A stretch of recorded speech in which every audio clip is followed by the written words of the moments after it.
Sebelum kita menuju ke materi, mari kita bersolawat bersama dengan tujuan semoga wabah COVID-19 ini cepat berakhir dan semuanya kembali seperti semula, bisa berkumpul dengan keluarga dan juga sanak saudaranya.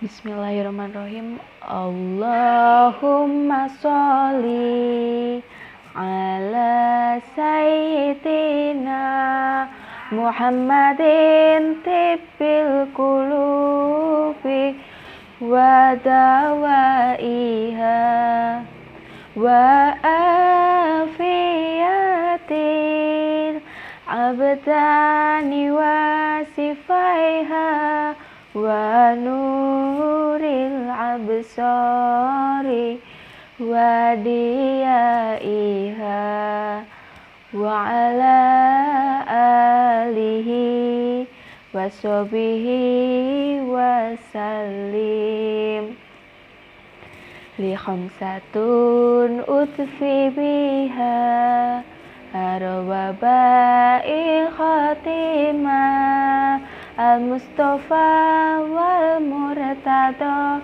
wa benahuma wa Fatimah al-Mustafa wal Murtada wa benahuma wa Fatimah. Sekian itu tadi sholawat dari saya, dan mari kita membahas ke materinya. Assalamualaikum warahmatullahi wabarakatuh. Saya Mugi Ayu Prastiwi. Kali ini saya akan membahas tentang bagaimana caranya kita menyikapi wabah COVID-19 menurut pandangan Islam. Setiap umat Islam pasti akan diuji oleh Allah Subhanahu wa Ta'ala dengan cara apapun. Dan saat ini kita sedang diuji oleh Allah Subhanahu wa Ta'ala berupa sebuah wabah penyakit menular, yakni virus corona. Ada firman Allah yang mengatakan, "Dan sungguh akan kami berikan cobaan kepadamu dengan sedikit ketakutan, kelaparan, kekurangan harta, jiwa, dan buah-buahan. Dan berikanlah berita gembira kepada orang-orang yang bersabar." Quran Surat Al-Baqarah ayat 155. Surat di atas sudah menjelaskan bahwa setiap umat pasti akan diuji dengan berbagai macam musibah, seperti rasa takut kepada musuh, atau bahkan kekurangan jiwa akibat sebuah bencana yang sedang menimpa. Semua adalah kehendak Allah Subhanahu wa Ta'ala. Dan jika kita sabar menghadapi cobaan tersebut, kita pasti akan mendapatkan balasannya. Lalu bagaimana sih kita sebagai umat Islam menyikapi wabah COVID-19 ini? Yang pertama adalah ikhtiar. Yang harus dilakukan seorang muslim dalam menghadapi wabah penyakit adalah dengan berikhtiar semaksimal mungkin untuk menghindarinya. Bahkan sikap ini merupakan perintah langsung dari Rasulullah Shallallahu Alaihi Wasallam dan juga sekaligus diamalkan oleh beliau sendiri. Ada sebuah hadis yang berbunyi, "Tidak ada adwab, penyakit menular, tidak ada tiarah dan hamah menyandarkan nasib pada burung, dan tidak ada shofar menjadikan bulan Shofar sebagai bulan sial. Dan larilah dari penyakit lepra, sebagaimana engkau lari dari kejaran singa." Hadis riwayat Bukhari. Hadis ini sudah menjelaskan bahwa kita harus berikhtiar semaksimal mungkin agar terhindar dari wabah yang ada saat ini. Larilah dan sembunyilah jika itu diperlukan.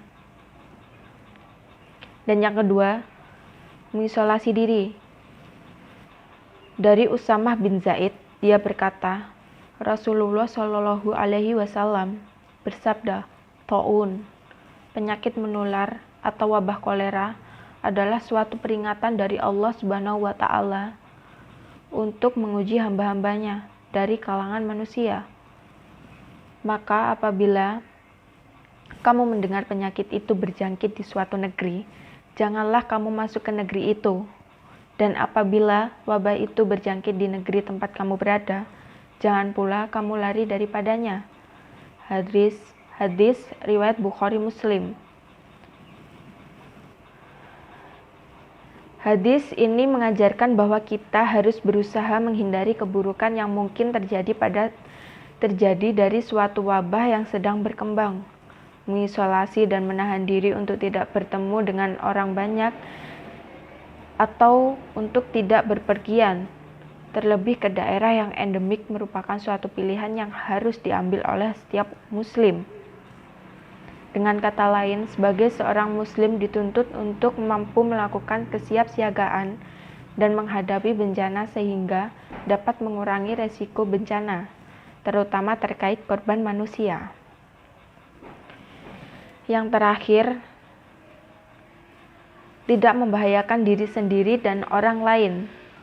Dari Abu Sa'id Al-Khudri, Rasulullah Shallallahu Alaihi Wasallam bersabda, tidak boleh membahayakan diri sendiri dan orang lain. Siapapun yang membuat suatu bahaya, maka Allah akan membalasnya. Dan siapapun membuat kesulitan atas orang lain, maka Allah akan menyulitkannya. Hadis riwayat Malik, Daruqutni, Hakim, dan Baihaqi. Hadis ini sudah jelas mengatakan tidak boleh membahayakan diri sendiri dan juga orang lain. Jika kamu berpergian dan saat itu kamu sedang terjangkit virus tersebut, yang kamu sendiri tidak tahu bahwa kamu terjangkit, sama saja kamu menyebarluaskan virus tersebut dan membahayakan orang lain. Ada juga terkait kegiatan ibadah di masjid atau musola, upaya pembatasan kegiatan ibadah berjamaah dan pengajian di masjid atau musola bukanlah untuk menjauhkan umat muslim dari masjid, melainkan untuk melindungi umat muslim. Misalkan saja kamu pergi ke masjid tidak tahu siapa saja yang sudah terkena wabah dan siapa saja yang belum terkena wabah. Semua berkumpul menjadi satu pasti akan bahaya di kamu sendiri dan orang sekitar Anda. Maka dari itu dianjurkan beribadah di rumah karena semua demi kebaikan Anda sendiri, bukan semata-mata ingin menjauhkan umat muslim dari agamanya. Tidak. Nah, itu tadi cara menyikapi wabah COVID-19 menurut pandangan Islam. Pesan dari saya untuk semuanya, tetap ikuti himbauan dari pemerintah karena pemerintah pasti ingin yang terbaik untuk rakyatnya.